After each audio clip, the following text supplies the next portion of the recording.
Selamat tengah malam kepada pendengar Ria 897 kiriman. Selanjutnya email yang ingin saya bacakan. Ini datang daripada Farhan. Beliau berkongsi peristiwa dan kata Farhan, saya adalah salah seorang anggota teater dari Malaysia. Ya, ini kisah ni tentang satu pementasan teater lah yang mereka sedang berlatih. Dan dalam pementasan teater ni ada scene, ya, ada satu babak ni di mana kita perlukan props, iaitu keranda. Ya, keranda yang harus diangkat, diusung. Saya tak tahu kenapa, saya ni sebagai seorang props manager, kita boleh buat, ya, menggunakan perkakas-perkakas, kayu-kayu yang ada. Memang senang nak buat keranda. Tapi tuan director pada pementasan ini mati-mati suruh gunakan keranda yang betul. Bukan yang uluk-uluk. Dia nak betul-betul keranda tu. Dia suruh saya dengan beberapa teman yang lain pergi source it out, pergi cari keranda tu. Mungkin kalau boleh sewa keranda tu untuk pementasan. Jadi akhirnya kita jumpa dengan seorang pakcik ni yang katanya nak sewakan keranda. Kemudian kita bayarlah duit sewa tu, kita bawa keranda tu kembali ke studio. Kata Farhan, beliau ni sebagai props manager, menyiapkan barang-barang yang ada di pentas lah untuk dijalankan lakonan pementasan ini. Jadi apa yang berlaku ni, kadang-kadang bila pelakon-pelakon ni mengadakan latihan, ya, mereka ada script reading, saya pun sibuk di belakang sebenarnya untuk betulkan props yang ada ataupun untuk buat yang baru. Dan akhirnya bila mereka pulang, saya kadang-kala balik agak liwat. Dan pada satu hari ini, saya seorang diri saja. Dua orang teman saya yang membantu saya untuk buat props ni pun pulang lebih awal dari saya. Saya seorang diri, Casey, di dalam teater sedang buat persiapan dan cuba tengok apakah lagi barang-barang yang perlu ada. Apa yang berlaku? Keranda yang kita sewa adalah keranda yang betul, bukan yang dibuat daripada kayu, bukan dibuat sebagai props. Tapi ini adalah keranda yang original, yang mana ramai yang meninggal dunia telah pun menggunakan keranda ini. Keranda ni pula berada dekat sebelah hujung, ya, diletakkan di atas kerusi kiri dan kanan kerusi tu. Jadi keranda tu macam baring lah atas kerusi sebelah kiri dan kanan. Saya ni pula sedang duduk sambil buat stock check, tengok apa lagi perlu saya siapkan, takut-takut terlupa, Kisi. Sedang saya buat stock check, keranda yang terbaring dekat atas kerusi, jadi keranda tu ada hujung lah, hujung sebelah kiri atas satu kerusi, hujung sebelah kanan satu kerusi. Tiba-tiba salah satu kerusi tu bergerak dengan sendirinya ketika saya sedang buat stock checking. Saya terperanjat tu, Kisi. Dan saya cuba fikirkan yang positif, tak nak fikir yang bukan-bukan. Saya teruskan, ya, katanya di sini, saya teruskan kerja saya untuk buat stock check props yang diperlukan untuk pementasan ini. Tiba-tiba cek lagi, bergerak, Kisi. Keranda tu bergerak dengan kerusi-kerusinya sekali. Dan tahu-tahu, Kisi, dekat yang saya duduk ni, dekat sangat dengan keranda, dan boleh dengar dalam keranda tu macam ada orang sedang ketuk-ketuk dan terpekik-pekik seolah-olah nak keluar daripada keranda tersebut.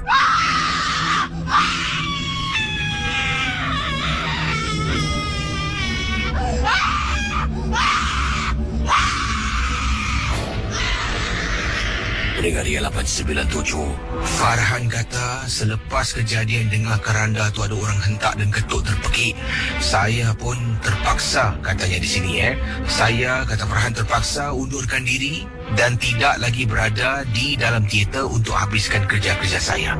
Casey, gangguan bukan saja terkena pada saya, malah terkena pada pelakon-pelakon, kru-kru, ya, teater yang lain. Ada yang menceritakan pada saya bila mereka sedang berada dekat belakang ni, mereka rasakan mereka sedang diawasi oleh sesuatu. Ada juga mengatakan mereka pernah nampak ada susuk tubuh yang berbungkus seperti makhluk pocong yang ada di belakang pentas, iaitu di kawasan props area. Dan akhirnya beberapa hari sebelum pementasan diteruskan, director memberitahu supaya jangan gunakan props keranda ni. Yang ini kasih balik, kalau boleh buat yang baru. Jadi saya pun kata pada director, bukan saya tak nak buat yang baru. Ini tinggal beberapa hari lagi, mana ada waktu yang saya nak buat yang baru. Akhirnya setelah kita berbincang, kita bertekak dan tetap menggunakan keranda. Keranda yang saya sewa, yang betul, yang asli. Pada 2 hari sebelum pementasan, keranda yang sama digunakan untuk salah satu babak lah kematian. Bila nak angkat keranda tu dari kerusi, seolah-olah dalam keranda tu ada sesuatu, ada seseorang, punyalah berat.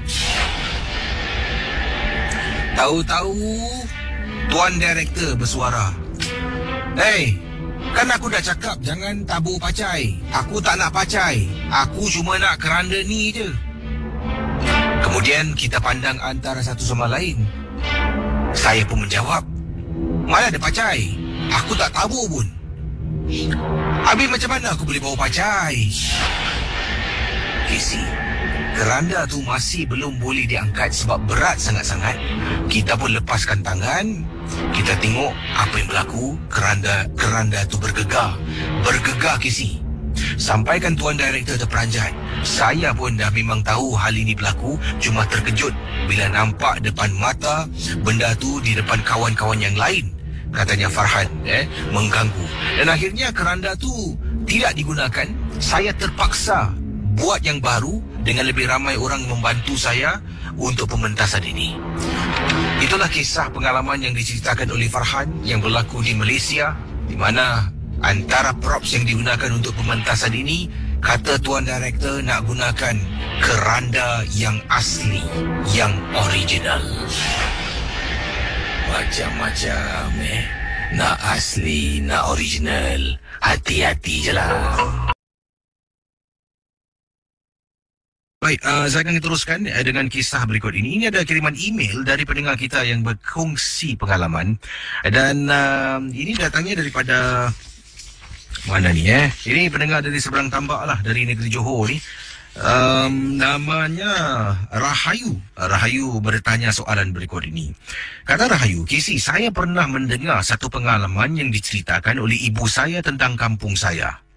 Tempoh hari, Casey ada ceritakan perkara yang serupa, tapi Casey tak sebut kawasan mana. Boleh saya tahu tak? Sebab ibu saya pernah menceritakan tentang perkara yang serupa. Perkaranya apa? Tentang di kampung saya ada seorang bidan, ataupun lebih tepat lagi, ada seorang tukang ubat bomoh yang menyamar sebagai seorang bidan.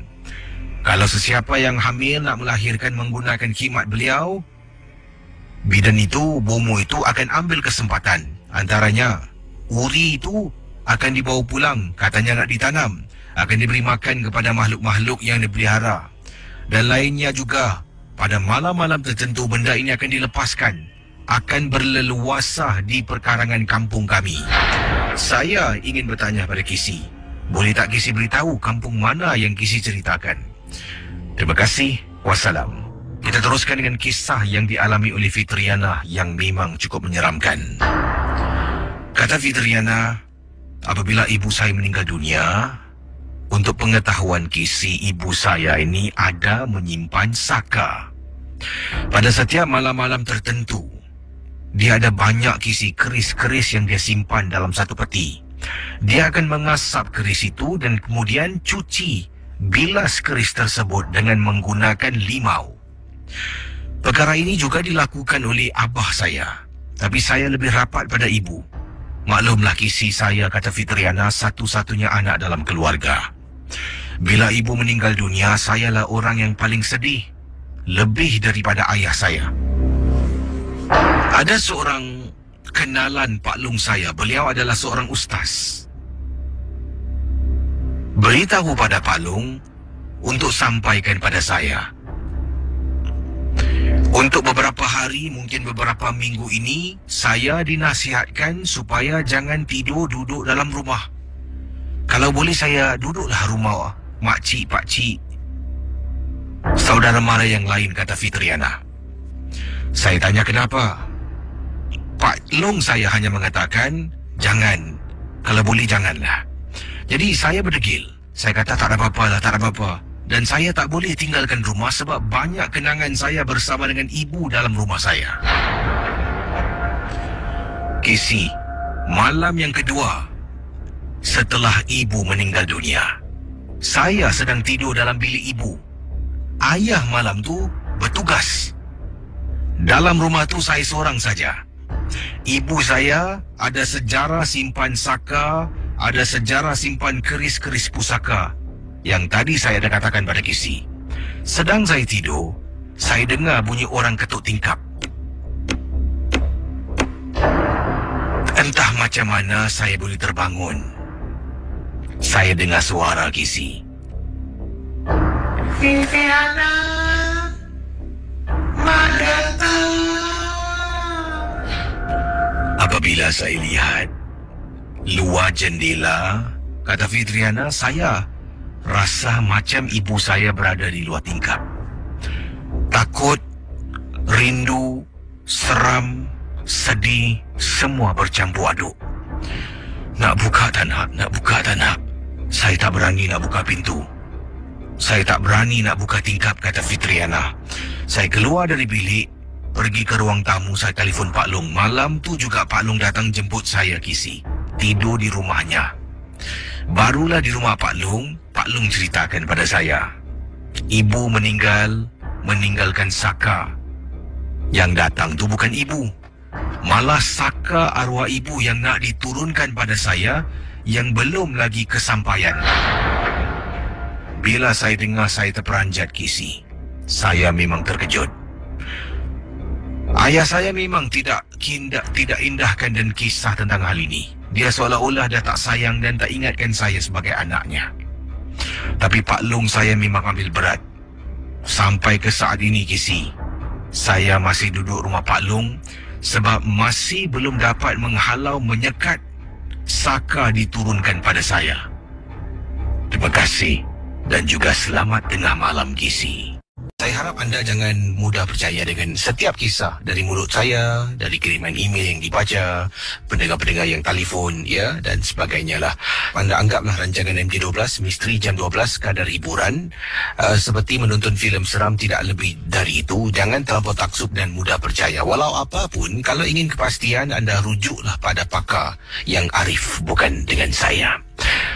Baik. Ini tentang apa yang saya nak bacakan. Mungkin ini direka-reka, mungkin benar, tak tahulah. Tapi begini, seorang pendengar yang bernama Lan Pirang. Nama dia Lan Pirang.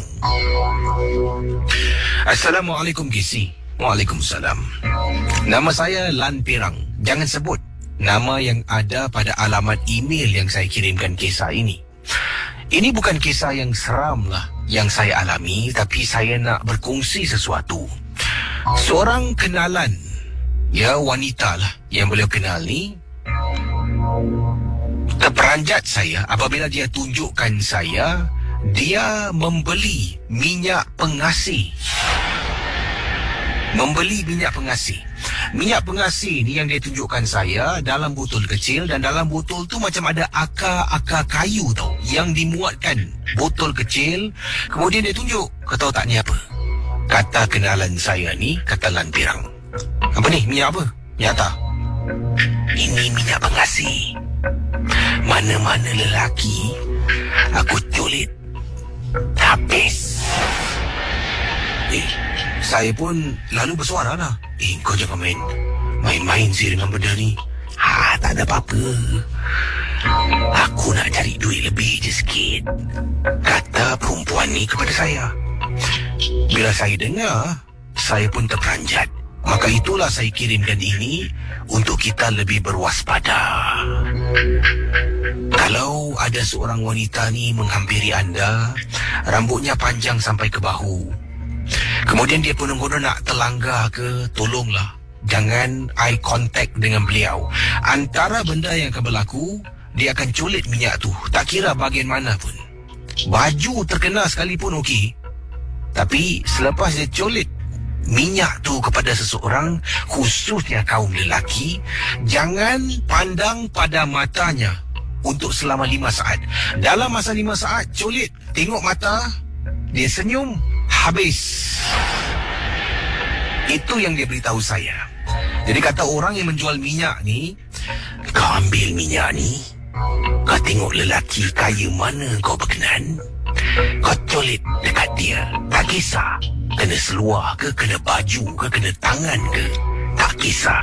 Dalam masa 5 saat, bila kau terlanggar dan kau colit, mesti dia akan tengok kau. Bila dia tengok kau kurang dari 5 saat, maka mujarablah apa yang kau hajatkan. Kalau kau colit dalam masa 5 saat, dia tidak pandang mata kau, maka runtuhlah ilmu yang kau nak kenakan pada dia. Ingat, 5 saat aja ya. Jadi itulah kisi kiriman saya, supaya berhati-hati kalau terlanggar dengan perempuan mana-mana, jangan tengok matanya. Terima kasih dan selamat tengah malam, Casey. Bersama saya kita ada Fiza. Selamat pagi, Fiza. Selamat pagi. Buat panggilan dari mana, Fiza? Saya daripada Johor Bahru. Johor Bahru. Kawasan mana tu Johor Bahru? Dari Desa Mutiara. Dan Fiza, pengalaman Fiza tentang apa? Silakan. Sebelum saya nak cerita ni, saya nak beritahu, saya minat sangat rancangan Misi 12 ni. Start saya daripada belum kahwin, sampai dah saya dah kahwin. Sekarang dah ada anak seorang. Terima kasih. Tahniah pada anda. Terima kasih lah. Terharu saya dengar tu. Jadi apa ni, anda kata ada pengalaman misteri yang berlaku di mana? Dalam rumah ke luar rumah, macam mana tu? Di luar rumah. Masa tu saya belum kahwin lagi. Dalam 2005 macam tu. Saya sedang berbual dengan abang saudara saya lah. Kita orang memang suka duduk malam kat hall, berbual ramai-ramai. So, masa kita orang tengah berbual, saya duduk depan pintu. Pintu kampung biasalah, dia macam pintu lipat-lipat, ada cermin tu kan. Sedang saya berbual, abang saudara saya dengan adik saya pindah tempat lah berbual. Memang kita orang tengah berbual pasal cerita hantu. Lepas masa berbual tu, abang saudara saya macam diam sekejap. Dan dia cakap, pindah tempat lah kat sana sikit, kat depan sikit, jangan duduk depan pintu lah, dia kata. Lepas tu saya cakap, tak nak lah, kat sini best lah, macam ni kan. Sekarang sikit. Lepas tu bila dia cakap, tak apa lah, kau duduk di sini, aku berbual tempat lain lah, aku duduk tempat lain, dia cakap.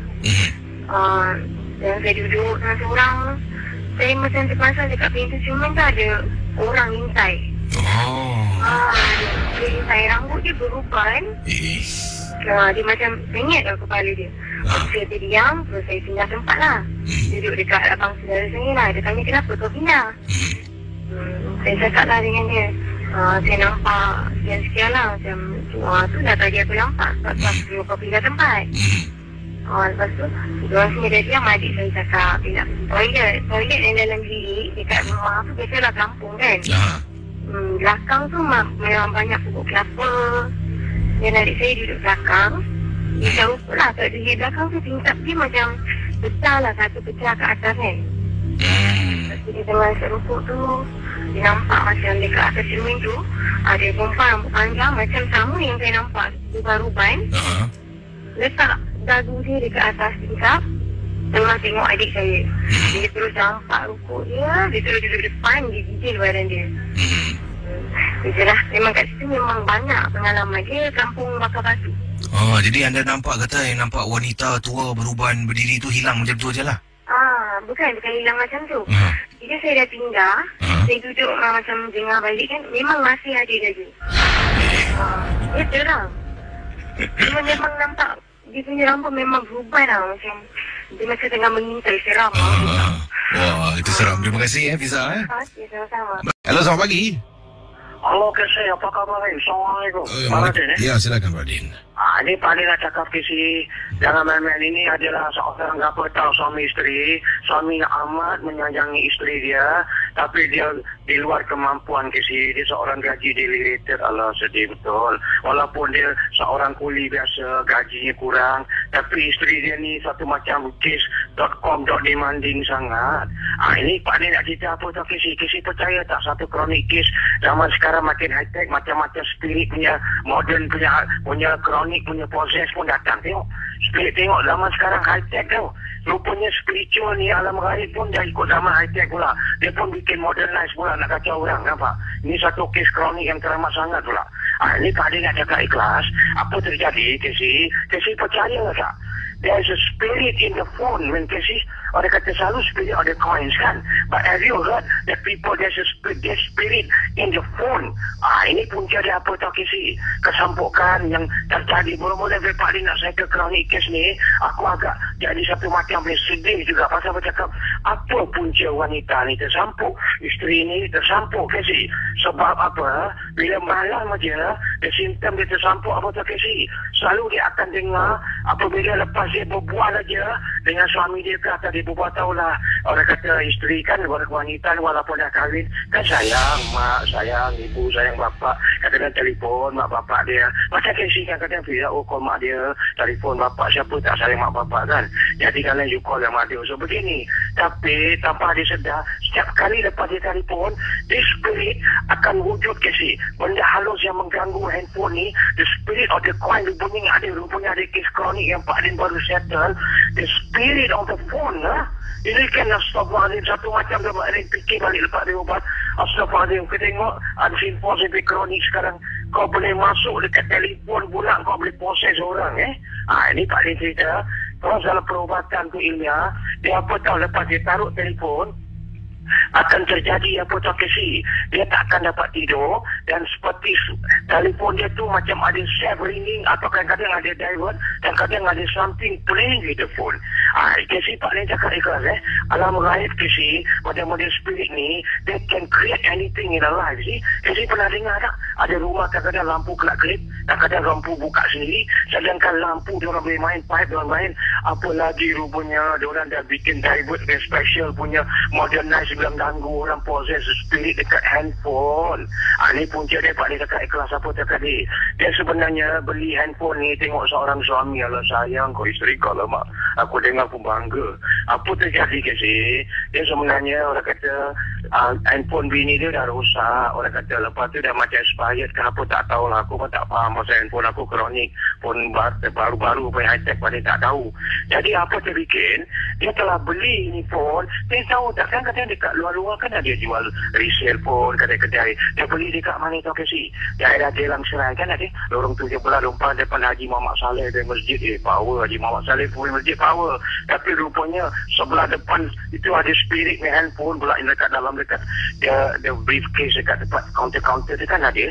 Jadi suami yang baik hati ni, yang budi baik, telah beli ni handphone. Rupanya kasi, ini Pak Din bukan nak mengasut bukan semua Pak Din bukan nak kacau orang berniaga, nak pautu, tidak.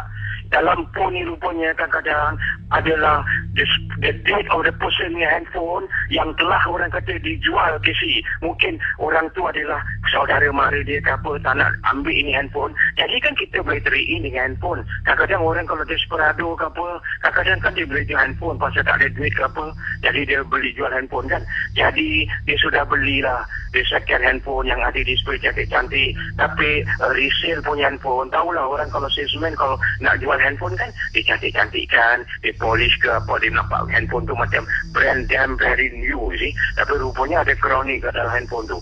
Jadi terpilihlah suami yang malang ini kerana demi kasih sayang cinta yang teramat pada isteri, dia beli handphone ni dan dia bawa balik. Bila dia bawa balik kasi, indah kabar dari rupa cantiknya handphone tu. Rupanya dalam, rupanya ada suara gangguan spirit of the handphone yang bergelora mengganggu handphone tu.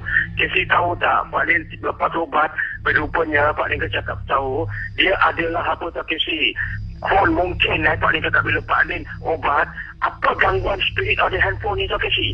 Lepas dia dah berbual dengan mak dia, benda ni malam akan datang. Kasi tahu tak, dan the night roaming, the night life or the unseen force akan wujud di waktu malam. Setiap gangguan akan wujud di waktu malam. Itu pasal kasi story kes misteri jam 12 power. Because ini memang waktu misteri jam 12 ni adalah waktu 12 malam and above, datanglah spirit ni. That's why you play program ada power yang betul misteri jam 12. Jadi apa terjadi?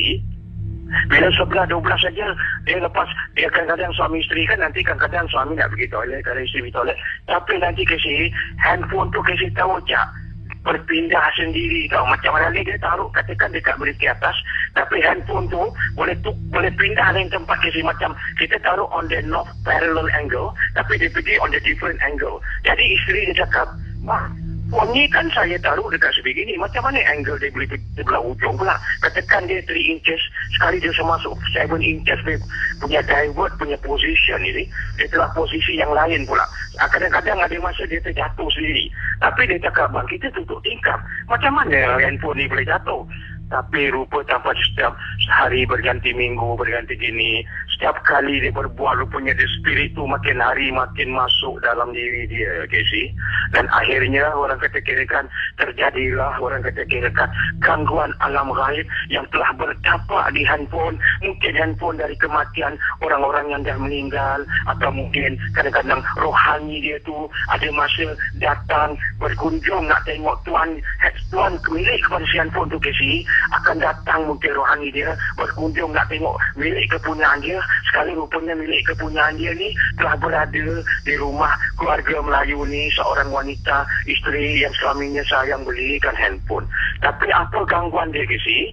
Ni paling cerita punca pula nak masuk dia, the spirit of the phone yang mengganggu ni, Casey. Dia apa tahu, lepas dia dah berbual, kecampukan yang terjadi apa tak, Casey? Dia akan merasa telinga dia terlampau bisa, dan apabila dia telefon akan ada suara humming voice yang begitu gory voice. Gory voice ni suara yang menyeramkan, lebih kronik. Kadang-kadang macam Casey bikin kan sound effect yang agak macam .com, .kronik, .kis, seram-meram punya suara. Tapi bila dia gini, ada sekali dia dengar suara handphone ni apa tak, Casey? Dia punca dia tersampuk, the spirit of the phone ini tiup dekat telinga dia macam begitu, macam jadi bila tiup aja dia terpekik, mak. Tahulah seorang wanita kan tengok ibu, tengok kalau kita terpekik, kita pernah tak sebut apa? Tak ada kan? Kita sebut mak. Kena tengok kerana surga tu ibu tu surga. Tengok kalau kau tersampuk pun kau sebut nama mak kau. Dan akhirnya apa tu, abang tolong mak. Sekali laki dia cakap, kau ni nak sebut nama abang ke nak sebut nama mak? Tak apa bang, tapi mak pun saya tersebut. Memang Casey percaya tak? Kita kau terperanjat, kita kau tergeram, kau termengarah, kau terperanjat, kita ya lah mak. Kan nama mak lah, mak sucinya mak, sayang mak. Jadi apa terjadi? Itulah wujudnya gangguan di handphone tu. Dan lepas tu terjadilah kesi pikiran dia .com, .sasau. Dan ada masa bila malam aja badan dia dah bisa, kesi gara-gara spirit on handphone yang meniup di telinga dia, Casey, dan dalam mendatangkan kuman syaitan. Jangan ingat, Casey, spirit of the orang di alam gaib ni, orang dipanggil apa tahu? The devil virus, Casey. Orang kata kuman dari alam syaitan, yang alam-alam sesat. Jadi kuman.com, syaitan yang nonsen ni telah masuk, rohani yang nonsen, yang sesat ni telah masuk dalam mengeluarkan satu tiupan virus yang dipanggil tiupan virus kesyaitanan, Casey, dan telah meresap di jiwa dia dan badan dia, telinga dia semua sakit, dan telinga dia sampai nak naik torik, Casey. Tengok kes tu kronik tak? Astagfirullahaladzim, nyanyi betul lah spirit dia. Jadi apa nak buat? Jadi dia datang, dia pergi doktor dia pergi cek doktor. That's what happened to your ear. Orang kata nak katakan macam torik, bukan torik, tapi there's nothing but it came on swelling. Semakin hari semakin bengkak, Casey, dan efek sampai dia ingat, bang, jangan aku dah kena suspect cancer tak bang? Dia kata tidak. Akhirnya dia panggil Pak Radin, dan Pak Radin bantulah. Pak Radin cakap, awak kenapa? Tak ada Pak Radin, nasib baik dia kasih Pak Radin clue. Tengok Pak Radin pun tak boleh depend. Nasib baik dia, kesian nama Allah. You see, the woman, the honesty of woman is really make her a good housewife, you see. Macam Casey, the honesty of Rizao make you love her very much. Jadi apa terjadi? Terjadilah. Orang dekat ini di handphone, Pak cakap cuba tengok handphone ni. Bila Pak Radin tengok handphone, benda raib, Casey. Nasib baik Pak Radin datang malam. Bila Pak Radin pegang handphone tu, dia melawan aku lah. Astagfirullahaladzim, kau nyanyi. Tengok, kau nak bikin aku sebagai kau punya boxing partner ke pancing partner. Jadi bila Pak Radin datang, Pak Radin pegang handphone, Pak Radin ada current macam magnetic force, macam mencucuk-cucuk satu macam berjarum, menikam badan aku tu, urat aku. Alamak, ini handphone ni satu macam mana kau beli? Dia paksa dia cakap, kesian suami Pak Radin, saya sebenarnya tak mampu, kami bini saya ni asyik.com dah belitik siang malam beli abang handphone, bini saya tak kerja. Sebab dia cakap, tak apalah, kau dengar cakap bini, kalau bini setia sayang lah bini, kan power. Jadi Pak Radin kasih tahu dengan baik lah. Sebenarnya Pak Radin bisik dengan dia lah. The spirit is listening, you know. Benda alam gaib ni, bila kita nak ubat dia, bila kita tengah nak tackle dia, handle dia, dia dengar ke sih. Jadi Pak Radin pagi masuk dekat bilik, Pak Radin cakap pergi kat dapur, panggil laki bini, you come Pak Radin nak bawa taruh kat Pak Din nak ubah kau kat dapur. Dan Pak Din whisper apa tau? There's a devil spirit in your handphone, you know. Orang kata, kirikan, where you buy? Dia kata, atau Pak Din bye-bye, dia kata, Pak briefcase, dekat dia hilang ni ada lah. Tapi nampak macam cantik, memang cantik. Tapi di dalam tu rupanya ada berpuaka.com, dia cantik, ada kes buruk, kes pula. Jadi Pak Din bantu. Lepas tu Pak Din cakap, kau buanglah ini handphone, atau you better throw it lah. Sebab ini handphone yang punca. Jadi bila Pak Din pegang ni handphone, badan Pak Din semua panas. Jadi Pak Din buat satu, Pak Din cuma, yalah. Tapi tujuan Pak Din datang tu untuk obat virus, orang kata spirit yang telah tiup dekat telinga wanita, isteri ni yang terlampau sangat nak minta handphone. Kau tengok laki kau berlingkar, kau yang kena penyakit, tengok. Dan akhirnya Pak Din bantu, dan akhirnya telinga dia dah hilang. Pak Din buang, Pak Din cakap, throw this handphone. Mana penting? You love your wife ke? You love this nonsense chronic spirit with handphone yang ada something wrong somewhere. Akhirnya tak apalah Pak Din, saya sayang isteri saya. Kerana terima kasih dan Pak Din bantu dan dia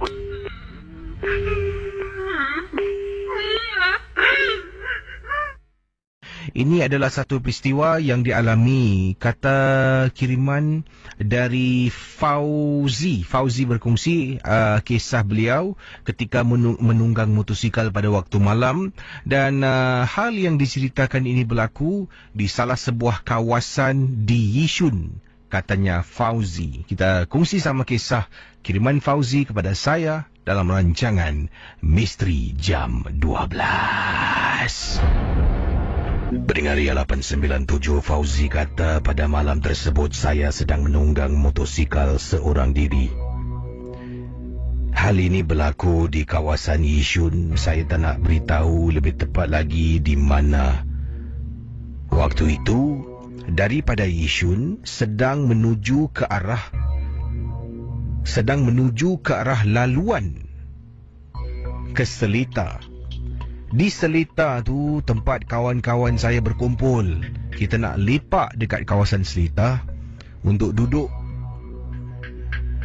Pada malam tu saya menunggang motosikal. Kebetulan di hadapan saya ada kenderaan, ada sebuah kereta. Jadi saya pun ikut tunggang belakang kereta tu. Dekat satu laluan KC Simpang 4, saya ingat lagi, di mana dekat satu kawasan tu adalah hutan. Kereta ni sedang memandu. Saya di belakangnya ikut sebab saya pun nak belok. Tiba-tiba kereta ni jam brake. Saya hampir-hampir langgar belakang kenderaan yang ada di hadapan saya. Hampir-hampir kisi, tapi selamat saya dapat hentikan motosikal dengan secepat mungkin tanpa ada sebarang kemalangan. Saya dapat kawal motosikal saya, katanya Fauzi. Kemudian saya high beam dan horn 2 kali. Pemandu di hadapan berhenti, tekan hazard light. Saya turun dari motosikal menghampiri kenderaan. Kata Fauzi, pemandu tu keluar dan saya terperanjat nampak seorang pakcik, orang Melayu dengan berkopiah. Katanya, nak minta maaf, nak pakcik minta maaf. Kata pakcik tu pada saya, pakcik, kenapa pakcik main jam brake sembarang? Saya nak marah pun tak sampai hati. Jadi saya nasihat dengan kata yang baik. Pakcik tahu tak, saya kat belakang motosikal. Si baik saya tak langgar pakcik. Kalau saya jatuh pakcik macam mana? Minta maaf. Kenapa pakcik break tadi Pakcik ingatkan lampu nak bertukar ke? Kata pakcik tu, bila dia sedang memandu, di mana saya di belakangnya, dia memang tahu. Tapi bila dia tengok rear view mirror, dia pandang depan, baru nak ke depan kenderaannya, ada perempuan lari melintas depan kenderaan beliau. Kata pakcik itu pada saya, baru dia nak bergerak, ada perempuan lari melintas. Saya kata, pakcik, mana ada orang? Saya tak nampak orang pun. Kata saya dengan pakcik tu, dalam hati ni pakcik ni dah buat cerita tak? Dah lah pakcik, saya tak kisah pakcik. Saya tak kisah, yang penting pakcik jangan buat macam ni lagi, berbahaya, kata saya kepada pakcik tu. Tapi pakcik ni pusing, nak, aku tahu kau tak nampak, aku tahu. Tapi tadi betul-betul ada orang. Perempuan, bongkok, rambut panjang. Pakcik tengah nak jalan, dia lari depan kenderaan pakcik. Bila saya dengar kata-kata pakcik tu, saya rasa takut. Jadi apa yang saya lakukan? Saya minta maaf dengan pakcik tu. Saya kata lain kali hati-hati je lah pakcik. Saya menunggang motosikal, tinggalkan kawasan tu. Saya speed up untuk ke Seletar berjumpa dengan teman-teman saya. Casey, tak tahulah, adakah mungkin pakcik tu buat-buat cerita sebab dia pijak brek saya hampir-hampir langgar dia, ataupun memang benar-benar tempat yang diceritakan dekat kawasan Yishun ni memang berantu. Entahlah. Terima kasih. Selamat tengah malam dari Fauzi. Yang ini kiriman daripada Encik Ruslan. Kata beliau, Assalamualaikum pada KC Champion. Terima kasih. Waalaikumsalam. Saya Encik Ruslan nak berkongsi pengalaman dan peristiwa yang dialami oleh saya. Waktu tu saya sedang menunggang motosikal nak pulang ke rumah dari tempat tugas. Jadi saya tinggal dekat kawasan barat, bekerja pun di kawasan barat jugalah. Dalam perjalanan pulang ke rumah sekitar jam 12 lebih tengah malam. Saya dapati motosikal saya ni seolah-olah macam berat lah. Berat dia seolah-olah macam ada orang yang menumpang. Kata Cik Ruslan. Jadi saya dapat rasakan motor saya memang berat. Saya terpaksa berhenti di tepi jalan, iaitu di Lebuh Raya, bahu jalan lah, kata Cik Ruslan. Bila saya cuba periksa motosikal saya, mungkin ada sesuatu yang tak kena, tersendat pada tayar. Rata-rata tidak ada apa-apa. Dan saya sampai minta katanya di sini. Okey, jadi bila dia menunggang motosikal, katanya di sini motosikalnya agak berat. Dan berat motosikalnya tu seolah-olah seperti ada orang yang menumpang, membonceng motosikalnya. Tapi memanglah tidak ada orang tapi perasaannya pada waktu tu beratnya sama seperti ada orang sedang duduk di bahagian belakang. Saya pun berhenti di bahu jalan Lebuh Raya, turun daripada motosikal saya dan kemudian saya periksa lah, mungkin kalau tayar belakang saya ni tersendat dengan sesuatu ke, dan mungkin ia menghambat untuk saya menunggang motosikal seperti biasa. Jadi bila periksa, rata-rata keadaan motosikal saya semua okey lah, tak ada benda yang tersangkut pada tayar ataupun bahagian-bahagian tertentu di motosikal saya. Jadi saya pun duduk balik dan saya cuba bergerak. Tetap sama kisi, tetap berat juga motosikal saya. Saya pun rasa pelik sangat-sangat. Dan sebelum menunggang sekali lagi, dah berhenti, tunggang lagi, rasa berat, berhenti lagi. Dan katanya sebelum saya terus berlalu pergi menunggang motosikal saya ni, saya baca sesuatu tau dalam hati. Kita nak mulakan ni, Bismillahirrahmanirrahim, ya Allah, minta-minta boleh lah. Jadi dia cuba lagi, jalan, boleh lah. Boleh selepas dia lafazkan Bismillahirrahmanirrahim tu, motosikalnya macam biasalah. Jadi dia dah tunggang, wah boleh lah. Dia pun tunggang perlahan-lahan, kemudian dia berhenti. Sebab waktu dia cuba motosikalnya tu, dia buka helmet sebab panas sangat. Dia pegang helmet, dia cuba. Dan bila motosikalnya dah boleh jalan seperti biasa, Encik Ruslan katanya, saya pun nak pasang balik helmet. Jadi bila pasang balik helmet, saya ni tergerak hati nak toleh belakang. Alangkah terperanjatnya, awal tadi Cik Ruslan berhentikan motosikal di bahu jalan di Lebuh Raya. Kemudian dia bergerak sedikit ke hadapan. Dia bergerak dalam jarak yang tidak diberitahu di sini. Apa yang berlaku selepas motosikalnya dah boleh bergerak seperti biasa, dia pun toleh ke belakang.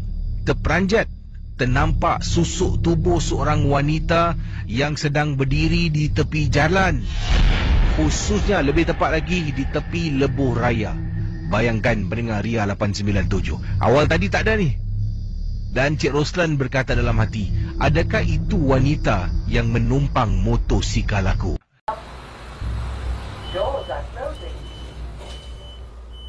Okey, saudara, ini kisah yang dikongsi sama berlaku ini antara katanya di sini, Assalamualaikum KC. Waalaikumsalam. Nama saya Muhammad Idham. Apa khabar Idham?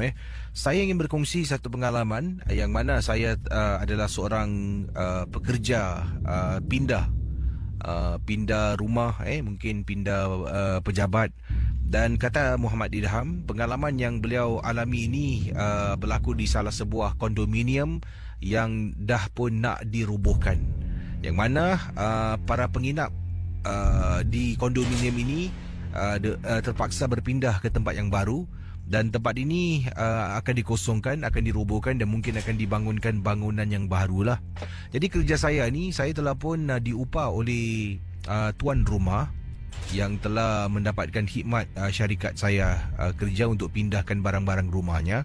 Jadi temu janji itu dibuat hanya selepas jam 8 malam. Sebabnya owner rumah balik kerja jam 6 petang. Jadi dia hanya boleh buat temu janji untuk pindahkan barang-barang hanya selepas 8 malam. Jadi 8 malam kita berjumpa di luar kondominium. Dan kondominium tu selalunya kalau cakap tentang rumah kondominium ni, dekat depan pintu masuk kondominium mesti ada pengawal keselamatan yang menjaga. Tapi tidak, di booth pengawal keselamatan ataupun di dalam tempat jaganya pengawal keselamatan, langsung tak ada orang, kosong. Yang saya dapat lihat CCTV tu, rak-rak CCTV tu semuanya kosong. Mungkin barangan-barangan di sana telah pun diangkat dan dipindahkan ke tempat yang lain. Jadi bila masuk dalam, tempat tu dah jadi macam tempat zon peperangan, yang mana ada banyak kayu-kayu yang diletakkan di tepi. Mungkin ini nak tutup lah tingkap-tingkap cermin-cermin yang bakal dirobohkan kondominium ini. Jadi saya pun masuk dengan arahan tuan rumah yang tunggu kami di hadapan. Kemudian dia arahkan untuk pandu terus dan tunggu dekat blok hadapan sana. Pendengar Ria 897, kisah yang diceritakan ini berlaku di Malaysia, bukan di Singapura. Jadi kata Muhammad Idham, saya pun dengan pemandu dan 2 orang lagi penolong untuk pindah ni turun dari lori dan ikut tuan rumah. Jadi kami pun membawalah beberapa kotak untuk naik ke atas, untuk bungkus barangan-barangan, beberapa wrapper plastik untuk juga membantu membungkus barangan-barangan, foam dan sebagainya, perkakas-perkakas untuk bantu pindah rumah supaya barang-barang dapat dijaga dengan baik. Jadi bila sampai atas tu, kita pun sempatlah berbual dengan tuan rumah. Kita tanya, ini merupakan seorang wanita Cina. Jadi kawan saya cakaplah dengan dia, wah ni sudah pindah ramai ni bagaimana? Tak tahulah, ini management lah mau ambil balik ini tanah, mau buat something else lah. Jadi kita udah pindah. Jadi kita pun bercakap lah, oh sini dah semua pindah ke? Oh ada lagi beberapa lah, beberapa unit rumah yang masih belum pindah. Tapi kebanyakan 80% lebih dah pun pindah. Jadi boleh anda bayangkan situasi di estate kondominium ni. Mungkin tingkat 2 tak ada orang, tingkat 3 langsung kosong koridornya, tingkat 4 mungkin 1-2 orang yang tinggal. Jadi tuan rumah yang mendapatkan khidmat kami untuk berpindah ni, katanya di sini tinggal di tingkat 8. Jadi saya pun dengan kawan-kawan semua keluarlah pergi ke unit rumahnya. Dalam perjalanan nak pergi rumah, ini kondominium ni agak lain sedikit. Koridornya kiri kanan semua pintu rumah. Dia tidak boleh nampak luar. Hanya hujung ke hujung koridor tu akan ada satu ruang yang boleh kita tengok luar kawasan kondominium tu lah. Kalau tidak, koridornya sepanjang-panjang koridor, dia seolah-olah macam koridor hotel. Kiri kanan pintu rumah. Jadi bila berjalan tu, pintu rumah ni rasakan macam seram tau. Bila kita dah tahu dekat tingkat yang owner Cina ni tinggal ni, hanya tinggal dia seorang saja. Yang lain semua dah berpindah. Kita pun masuk dalam rumah, kita mulalah pack barang. Kemudian satu waktu tu, saya ni diarahkan oleh kawan saya untuk turun ke bawah, kata Idham, untuk ambil barang yang lain lah. Dan saya pun turun ke bawah seorang diri. Yang lain sedang sibuk bungkus barang-barang dan nak packing dan dibawa turun ke bawah. Sedang saya tunggu lift dekat lift lobby tingkat 8 rumah customer ni. Katanya rumah pelanggan beliau. Saya pun tekan butang lift, lift pun nak naik ke atas. Tiba-tiba saya dengar ada orang buka pintu, tutup pintu. Betul-betul ada sebuah unit rumah tepi lift. Seorang perempuan ni keluar. Perempuan keluar menuju ke arah lift. Saya pandang dia, saya senyum lah. Tapi dia macam tak tengok saya. Dia jalan tengok bawah dan langsung tak respon bila saya senyum. Okeylah, mungkin sombong. Lift sampai, pintu terbuka, saya masuk ke dalam. Kemudian bila saya toleh, wanita yang saya nampak tadi hilang entah ke mana, Casey. Mungkin agaknya dia turun tangga, mungkin agaknya dia masuk balik rumahnya, mungkin saya tak perasan. Tak apa, saya pun tekan tingkat 1 dan lift turun ke bawah. Going down, doors are closing. Dari tingkat 8 turun ke bawah ni, saya pun diri tunggu dan bayangkan agak lama lift ni nak sampai ke tingkat 1. Akhirnya bila sampai tingkat 1, saya pun turun ke bawah pergi ke lori untuk ambil beberapa barang yang lain. Kemudian saya masuk dalam lift dan apa yang berlaku, tangan saya penuh dengan barang, kata Idham. Jadi ada bahagian-bahagian tertentu yang saya tak nampak sebab tertutup. Saya kena peluk erat barang ni dan saya sebenarnya terkial-kial nak tekan butang lift tau. Nak tutup pintu dengan nak tekan tingkat 8. Jadi bila dia masuk dalam lift, kata Muhammad Idham, memang tak ada orang. Hanya saya seorang saja dalam lift. Jadi bila saya sedang nak cuba cari jalan, takut nanti bila saya cuba lepaskan, nak dapatkan tangan saya tekan butang ni, barang-barang jatuh, nak angkat susah, Casey. Jadi saya cuba miringkan badan nak tekan ni. Tengah nak miringkan, tiba-tiba entah dari mana ada tangan datang tolong saya tekan tingkat 8 dan tutupkan pintu lift. Saya ingatkan belakang saya ada orang. Saya pun bukan toleh, sebab saya nak toleh pun tak boleh. Kata Idham, saya pusing. Saya pusingkan tubuh saya, tengok satu lift saya pusing, langsung tak ada orang, Casey. Sepanjang perjalanan lift naik ke atas, bulu rumah saya meremang. Saya masih tertanya-tanya ni, siapa yang tolong saya tadi? Saya nampak tangan tolong tekan butang lift tingkat 8 dan tutup pintu.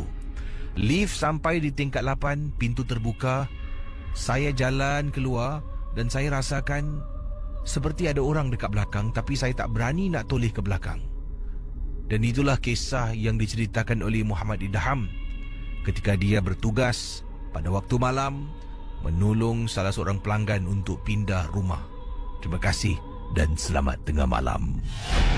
Okey, itu dia kisah yang kedua, kiriman daripada Muhammad Idham dari Malaysia yang berkongsi pengalaman. Kisahnya berkenaan tingkat tu seperti yang dikatakan oleh tuan rumah lah. Oh, ini semua kosong, semua rumah aku aja mau pindah ni. Kemudian bila tengah tunggu lift, tiba-tiba ada orang keluar daripada salah sebuah unit. Yang pelik, masuk lift, pusing, perempuan tu hilang. Naik atas, terkial-kial nak tekan butang lift sebab banyak barang tangan. Dan dia terperasan ada tangan yang hulur tolong tekan lift. Ini kira hantu baik lah. Hantu yang mungkin suka membantu orang lah dalam kesusahan. Tapi dia tak tahu yang dia tu menakutkan orang. Apa khabar, Casey dan juga para pendengar Ria 897? Nama saya Nordin. Saya ingin berkongsi peristiwa pengalaman yang dialami. Kisah ini berlaku beberapa tahun lama dahulu. Waktu itu, katanya Encik Nordin, yang kini berusia, boleh dikatakan usia seusia sama dengan bapa saya. Bayangkan pendengar Ria 897, waktu kejadian ini berlaku, Encik Nordin tinggal di salah sebuah kampung di Singapura. Sebenarnya Encik Nordin ada kenalan, seorang yang beliau kenali. Waktu itu beliau dengan isteri baru sahaja berpindah di sebuah kampung yang tak nak saya sebutkan namanya. Sebab di sini ada sebut nama seorang makcik yang bernama Mak Isa. Jadi kalau saya sebut nama kampung, saya sebut nama Mak Isa, mungkin orang yang sedang mendengar ataupun orang itu sedang mendengar sekarang ini ataupun ahli keluarganya. Saya gunakan nama Mak Isa sebab ramai Mak Isa di Singapura maupun di seberang. Jadi katanya Nordin, dia berpindah ke sebuah rumah kampung ni lah. Dan di kampungnya itu ada seorang makcik namanya Mak Isa. Bila kami pindah, Mak Isa lah, katanya Nordin, orang yang pertama yang baik dengan kami. Baik dengan saya, baik dengan isteri. Dia akan datang kunjungi rumah saya dengan isteri Casey. Datang bawa makanan, datang tengok-tengokkan isteri bila saya bekerja. Maklumlah, waktu kampung dulu tak ada telefon bimbit dan saya dengan isteri hidup susah. Dalam rumah pun tak ada telefon. Kalau nak gunakan telefon, kena keluar. Jadi, pengalaman yang ingin diceritakan oleh Nordin berlaku apabila beliau bertugas waktu malam. Dan Mak Isah mula datang menjenguk isteri saya, Casey. Saya rasa terharu dan saya rasa terhutang budi dengan segala bantuan yang diberikan oleh Mak Isah. Jadi rakan MJ12, akhirnya dipendekkan cerita, isteri saya berbadan 2. Dan apa yang berlaku, Mak Isah ni suka bercucuk tanam. Sampaikan di belakang rumah saya, dia tanam macam-macam pokok rambutan, pokok betik dan ada juga beberapa batang pokok pisang. Bila isteri hamil, tidak dihantar di hospital, melahirkan menggunakan bidan Casey waktu itu. Jadi katanya Encik Nordin, kemudian Mak Isah lah yang menyuruh saya, uri anak saya jangan dibuang sembarangan. Dia serahkan saya ada satu bekas ni. Katanya bekas ini disuruh masukkan uri, kemudian ke belakang rumah. Di belakang rumah saya ada pohon pisang. Di sana tu korek dan tanam. Katanya jangan dalam sangat. Lebih kurang dalam 1 kaki dalam sudah memadai. Jadi saya buat, Casey. Oleh kerana saya dah anggap Mak Isah seperti ibu saya. Cerita saya agak sedih. Ibu dengan ayah saya sudah tidak terima saya dalam keluarga atas sebab-sebab pribadi yang tak nak saya ceritakan. Saya buat, Casey, setelah isteri hamil, melahirkan, urinya dipotong. Masukkan dalam bekas yang diberi oleh Mak Isah. Mak Isah ni yang membantulah mandikan bayi, bersihkan bayi. Saya selepas azan tu, saya angkat uri tu dan tanam di belakang rumah. Dipendekkan cerita, kata Encik Nordin, bila Mak Isah pulang, bayi tu hari pertama dalam rumah. Jadi pastinya setiap malam menangis, tak henti-henti. Sampaikan pada malam yang sama, saya dengar bunyi sesuatu dan seolah-olah mengganggu saya. Bila tanya pada isteri kata tak dengar apa-apa. Tak apa, saya biarkan. Dalam 1 jam, Casey, saya terkena gangguan. Seperti ada sesuatu memberitahu saya di belakang rumah ada benda. Akhirnya saya tinggalkan bilik ketika isteri dengan bayi yang baru lahir sedang nyenyak tidur. Saya keluar perlahan-lahan, masuk belakang rumah, keluar dari belakang. Saya tolak saja pintu, saya nampak pokok pisang. Casey, dekat pokok pisang, Casey bayangkan, kelihatan seperti susuk tubuh sejenis lembaga yang menyeramkan. Badannya sekurus ranting, tangannya sehalus ranting, sedang menyangkung sambil mengorek tanah di mana saya tanam uri. Bila saya nampak, dengan segera saya memandang ke arah kiblat. Saya laungkan azan sekuat-kuatnya. Casey, saya laungkan azan. Anak saya boleh dengar menangis. Isteri saya boleh saya dengar memanggil saya berkali-kali.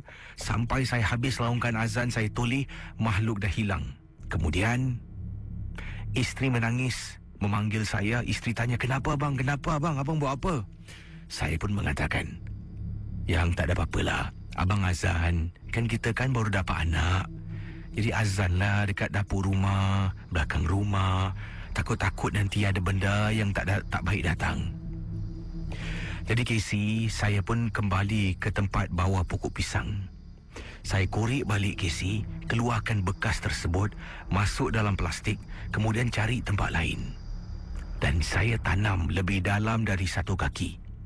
Setelah kejadian itu, keesokan harinya, Mak Isah datang rumah. Mak Isah tanya, Nordin, makcik tanya jangan marah Ya cik, Nordin semalam tanam uri dekat mana? Kan makcik suruh tanam dekat belakang bawah pokok pisang. Oh tak cik, semalam saya ternampak anjing tengah korek. Saya tak sedap hatilah cik. Jadi saya angkat tempat lain lah. Tempat lain dekat mana Nordin? Jangan tanam tempat lain. Tempat situlah paling sesuai. Pendengar Ria, kata Nordin, dari situlah saya dah syakwa sangka sesuatu yang tak betul tentang Mak Isa ni. Oleh kerana saya baru kenal dengan dia, terus saya dah suka sebab dia baik. Saya pun mulalah bercampur dengan jiran-jiran yang lain.